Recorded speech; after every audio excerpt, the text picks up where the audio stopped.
The elevator doors slid shut just as he noticed the reflection. Not the woman standing there, he'd already clocked her the moment he stepped in, but the way the glass behind her caught his own face and threw it back at him from an angle that made his chest tighten. Same eyes, same sharp line at the brow, same look he'd spent years trying to forget. His hand froze halfway to the button panel, and for a split second, Kang Jun-suk forgot how to breathe. The elevator jerked upward, smooth and silent, but inside him something slammed hard and loud. He shifted his weight, stealing another glance, telling himself it was nothing, just coincidence, just stress. He'd had worse days than this. He'd stared down men with guns, signed orders that ended lives, watched empires crumble. A woman in an elevator couldn't undo him. But then she looked up, and that was when everything cracked. Before we dive deeper into this story, take a moment to subscribe to the channel and tell me where you're watching from. If stories like this pull you in, you'll want to stay for what's coming next. She didn't recognize him. That much was clear. Her eyes flicked past him, polite, guarded, then back to her phone like he was just another stranger in a suit. That should have calmed him. It didn't. It made it worse, because he knew that face, or rather, he knew what it mirrored. He'd seen it in the mirror every morning for 40 years. He'd seen it in old photographs he kept locked away, in a life he'd buried so deep, even his closest men didn't know it existed. The elevator chimed and stopped. She stepped out first. "Wait," he said before he could stop himself. She turned, brows knitting slightly. "Yes?" Her accent was soft, African, maybe Nigerian. His brain latched onto that detail for no reason at all. He cleared his throat, suddenly aware of how absurd he must look. Kang Jun-suk, feared head of the Kang syndicate, stumbling over a word. "You dropped this," he lied, holding up nothing. She glanced at his empty hand, then back at his face. Suspicion flickered, quick and sharp. "I didn't drop anything." He almost laughed. Almost. Instead, he nodded once. "You're right. I'm sorry." She hesitated, like she expected more, then gave a short nod and turned away. He watched her walk down the corridor, her steps brisk but measured, a woman used to keeping her head down without shrinking herself. Something about that steadiness hit him low in the gut. "Boss?" Minho stood a few feet away, phone already in hand, confusion written all over his face. "The meeting?" "Push it," Jun-suk said. "Find out who she is." Minho blinked. "Sir?" "The woman who just left," he snapped, then softened his tone, quietly. Minho didn't ask questions. He never did. He followed Jun-suk's gaze, nodded once, and disappeared down the hall. The meeting room felt smaller than usual. The men around the table were talking numbers, routes, names, but the words slid off Jun-suk like water. His mind kept replaying the moment in the elevator, the way the light had hit her face, the way his reflection had stared back at him from someone else's eyes. "You're imagining things," he told himself. "You want to see ghosts." He'd been good at burying the past, ruthless about it. When he left Seoul all those years ago, he'd cut every tie clean. New name, new power, new rules. Whatever or whoever he left behind had been a necessary sacrifice. At least, that's what he told himself. Minho returned an hour later, jaw tight. "Her name is Amara Okoye," he said quietly. "She works here, consulting firm on the 15th floor, contract position." "And before that?" Minho hesitated. "She lived in Busan, left about 6 years ago. No family listed here. Very careful digital footprint." Jun-suk's fingers curled against the table. Busan, 6 years ago. The numbers didn't mean anything. They shouldn't, and yet his pulse quickened. "Bring her to me," he said. Minho's eyes widened, just a fraction. "Sir?" "Invite," he corrected, professionally. Amara stared at the message on her screen like it might bite her. A private meeting, executive floor, Kang Group Holdings. Her first instinct was to decline. She'd learned the hard way that men in power rarely wanted anything simple. But curiosity tugged at her, annoying and persistent. And if she was honest with herself, something about the man in the elevator had unsettled her too, not because he was handsome, not because of the suit, but because the way he looked at her felt personal, like he'd seen something he wasn't supposed to. The executive floor was glass and quiet. She followed Min Ho into an office that looked out over the city, sunlight cutting sharp lines across polished surfaces. Kang Jun-suk stood by the window, hands in his pockets, back straight. "Miss Okoye," he said, turning, "thank you for coming." "You asked," she replied evenly. He gestured to a chair. "Please." She sat, crossing her legs, posture composed. He noticed the tension anyway, the way her fingers tightened around her bag strap. "I'll be direct," he said. "We've met before." Her brows rose. "I don't think so." "In the elevator," he clarified. "Yes, briefly." Her tone suggested that was the end of it. He studied her face, searching for something, maybe recognition or denial. He found neither. "You remind me of someone," he said instead. She let out a short laugh. "That's usually where this kind of conversation goes wrong." He didn't smile. "This is not that." "Then what is it?" she asked, eyes sharp. He considered lying. It would have been easy, he was good at it, but something in her gaze stopped him. "I don't know yet," he said honestly. Silence stretched between them, thick but not hostile. Amara leaned back slightly, reassessing. "If that's all, I have work." "One more thing," he said. "Have we crossed paths before, outside of today?" She studied him for a long moment, then shook her head. "No." No hesitation, no flicker, just certainty. "Why?" she asked. He looked away, back at the city. "Because sometimes the past has a way of resurfacing." "Not mine," she said quietly. She stood. This time he didn't stop her. After she left, Jun-suk stayed where he was, staring at his reflection in the glass. For the first time in years, the weight of what he'd buried pressed hard against his ribs. He didn't know what the truth was yet, but he knew one thing with chilling clarity. Whatever this was, it wasn't over. If this story pulled you in, don't forget to like the video, subscribe to the channel, and drop a comment with your thoughts so far. Your support keeps stories like this coming, and trust me, you'll want to be here for what's coming next.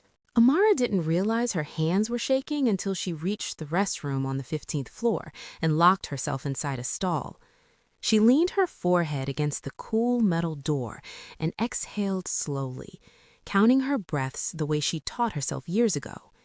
In for 4, hold, out for 6. Get it together. She hadn't lied to him, not really.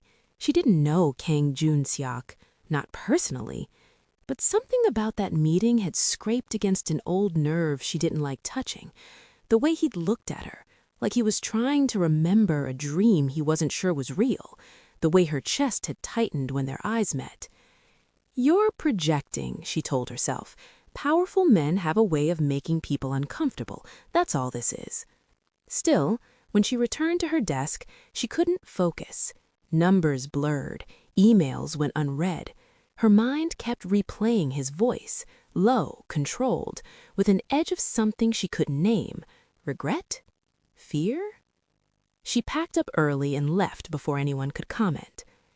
That night, the city felt louder than usual. Amara took the long way home, walking past the river, letting the air cool her thoughts. Her phone buzzed once, then again. A text from an unknown number. "I apologize if today felt intrusive. That was not my intention." She stopped walking. She stared at the screen for a full 10 seconds before typing back. "How did you get this number?" A pause. Then, "I asked." She huffed a quiet laugh, equal parts annoyed and impressed. "That's not an answer." Another pause, longer this time. "You're right. I had my assistant requested through your firm. You had the option to decline." She considered that. He wasn't wrong. Still. "What do you want?" she typed. The 3 dots appeared, disappeared, appeared again. "I want to understand why I can't stop thinking about you." Her breath caught despite herself. She hated how direct that was, hated that it worked. "That sounds like a you problem, Mr. Kang." "Call me Jun-seok." She didn't reply.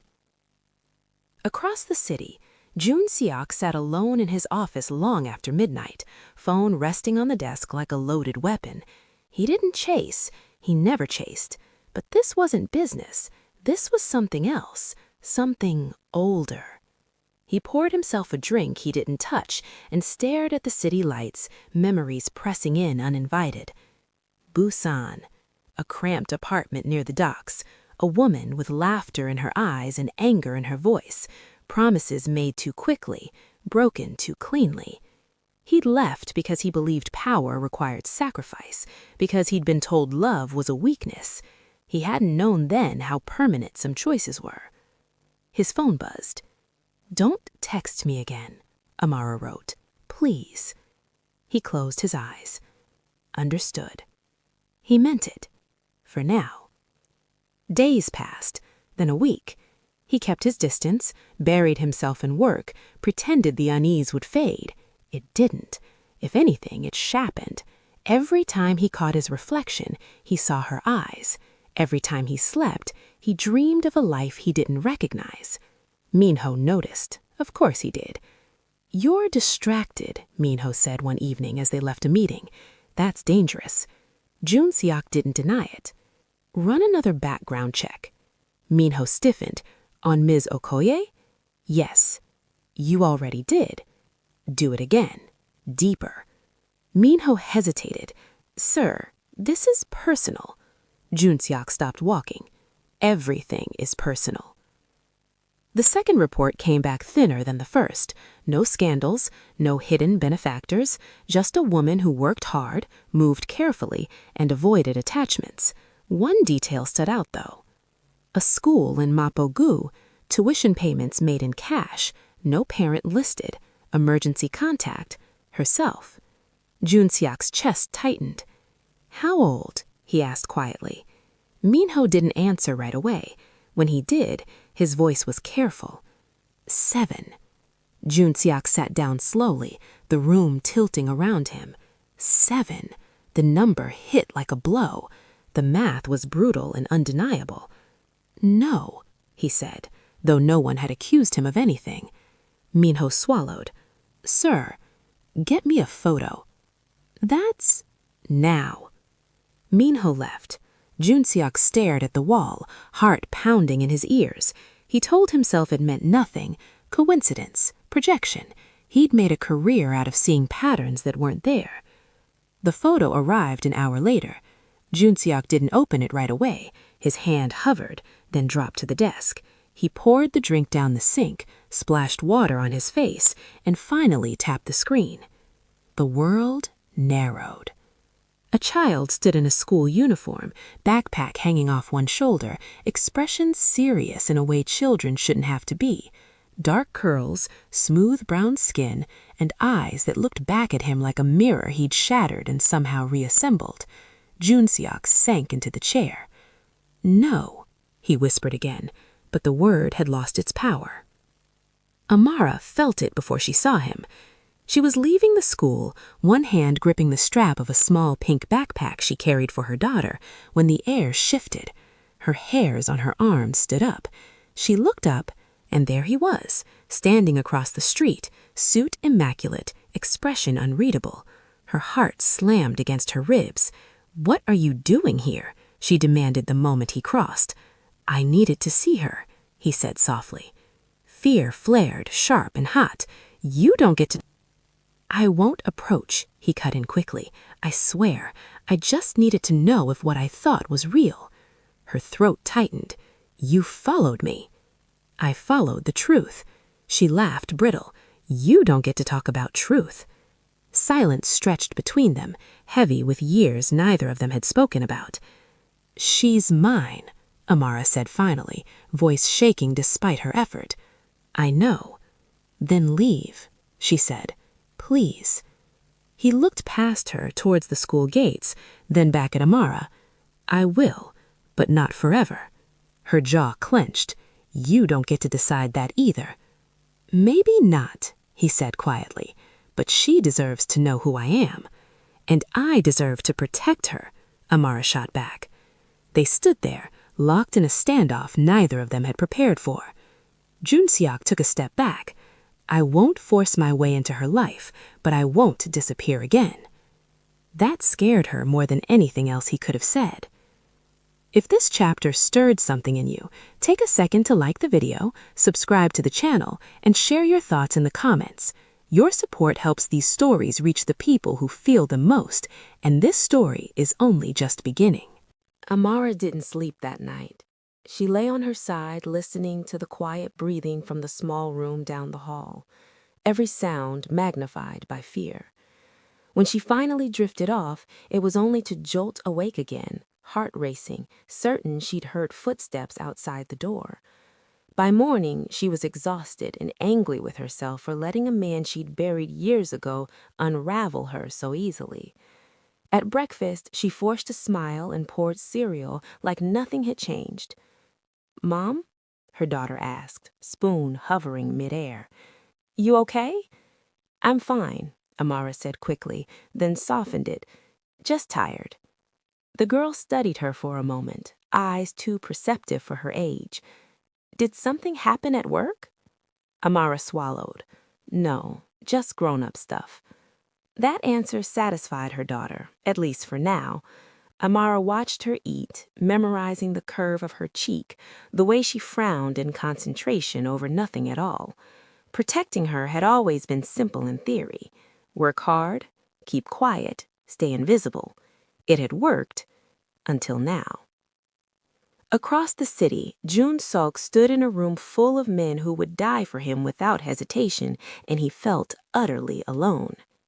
"You're certain?" he asked Minho. "Yes. School records, medical files, birth certificate. No father listed." Jun Seok nodded slowly.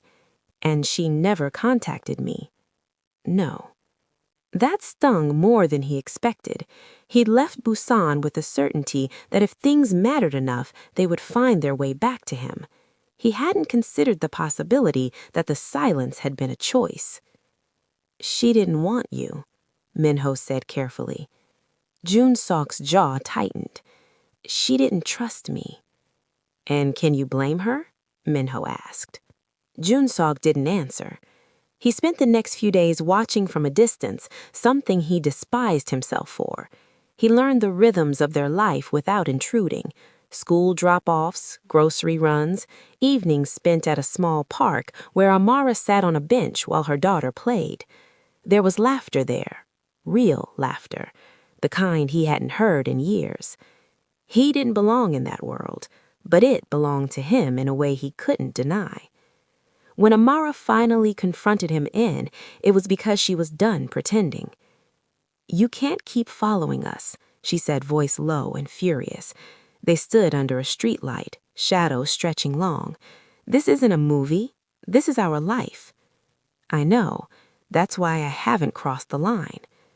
"You crossed it the moment you showed up at her school." "I needed confirmation," he said quietly. "I needed to be sure I wasn't destroying someone's peace for nothing." She scoffed. "And now that you are?" He met her gaze. "Now I'm trying to decide how to fix what I broke." "There is no fixing this. You don't get to come back years later and rewrite history." "I don't want to rewrite it," he replied. "I want to take responsibility for it."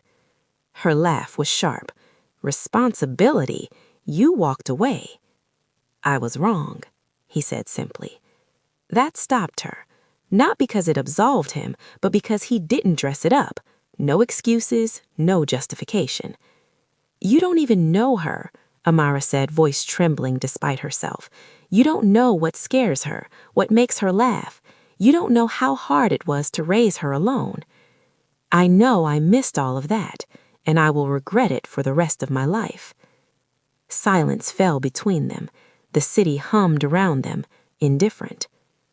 "She asks about her father sometimes," Amara admitted quietly. "I never lied. I just told her the truth I had, that he wasn't ready." Jun Seok's chest tightened. "And now?" "And now I don't know what to tell her, because I don't know what you plan to do." "I want to be honest," he said, "with both of you." "That's dangerous," she warned. "So is hiding." Days later, the moment came when neither of them could delay any longer. They were at the park when her daughter ran up, cheeks flushed, eyes bright. "Mom, That man is watching us again. Amara's stomach dropped. She turned to see Jun-seok standing at the edge of the park, hands visible, posture deliberately non-threatening. "It's okay," Amara said softly. "Stay here." She approached him, fury simmering beneath her calm. "I told you." "I know," he said. "I'm sorry, but she noticed, and I don't want this to feel like a secret."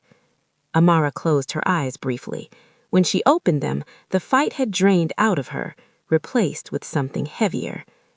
"She's not a project," she said. "She's a person." "I know," he said. "So am I." They stood there, the unspoken question hanging between them. Amara turned back toward the bench. Her daughter watched her, curiosity plain on her face. "Sweetheart," Amara said, kneeling, "there's someone I want you to meet." The girl's eyes flicked to Jun-seok. "Why?" Amara's voice caught. Because he's important." Jun-seok stepped forward slowly, every instinct screaming at him to kneel, to lower himself to her level. He did. "Hi," he said, voice rougher than he intended.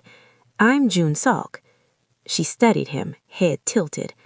"You look like me." The words hit him like a physical blow. Amara sucked in a sharp breath. He swallowed hard. "So I've been told." "Do you know my mom?" the girl asked. "Yes," he said softly. "A long time ago." She considered that, then nodded. "Okay." That was it.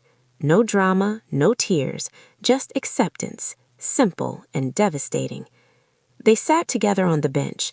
Jun-seok listened more than he spoke. He answered questions honestly but carefully. He didn't claim anything he hadn't earned. When it was time to leave, he stood. "Can I see you again?" he asked, not her daughter, but Amara. Amara hesitated, then nodded once, slowly. He smiled, small and real, slowly. As he walked away, Amara watched him go, heart aching with the weight of what she'd just allowed into their lives. She didn't know if this would heal them or break them all again. If this part of the story moved you, take a moment to like the video, subscribe to the channel, and share your thoughts in the comments. Your engagement keeps this story alive, and the final chapter holds choices that change everything. The first time Jun-seok walked away from them, he didn't feel relief. He felt restraint, like someone holding back a tide with both hands, knowing it would slip through eventually.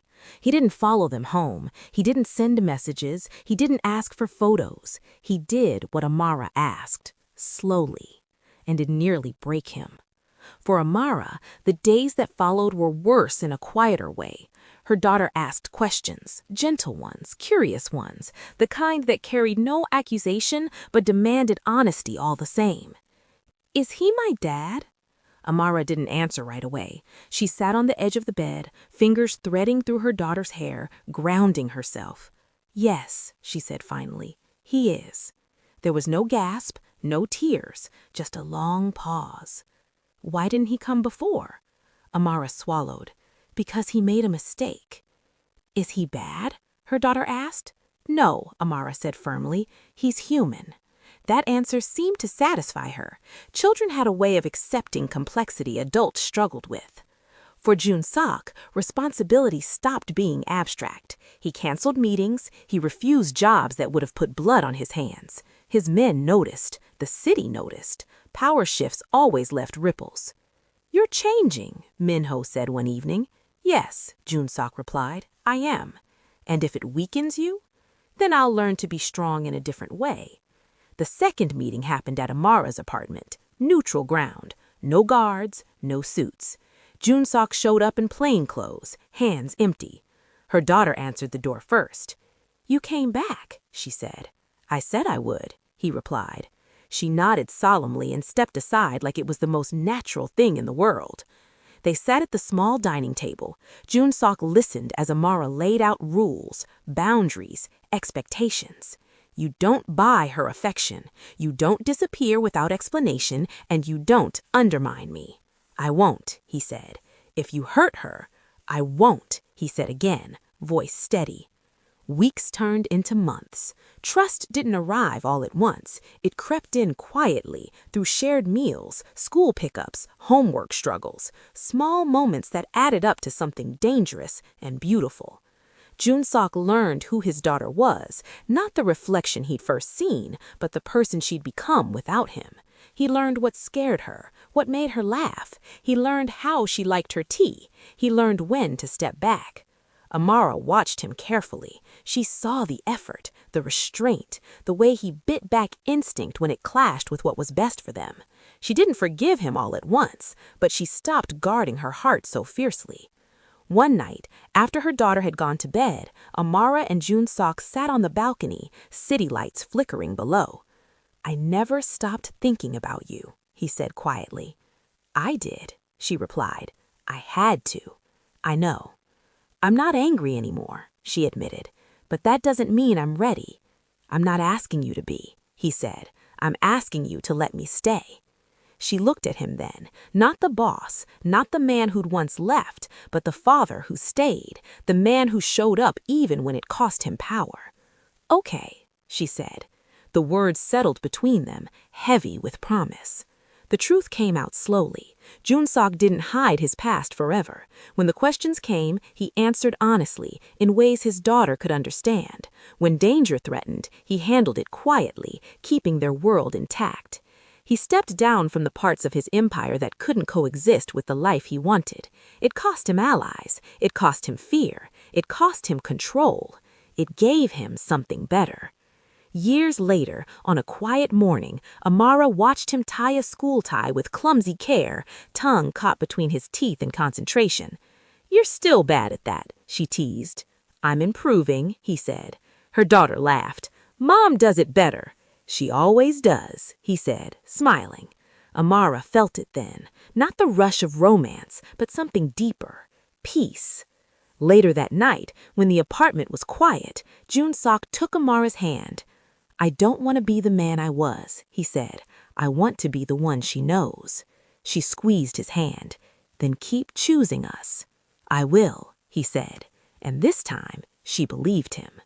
If you stayed till the end of this story, thank you. Don't forget to like the video, subscribe to the channel, and tell me in the comments what part moved you the most. Your support means more than you know, and stories like this only exist because you're here.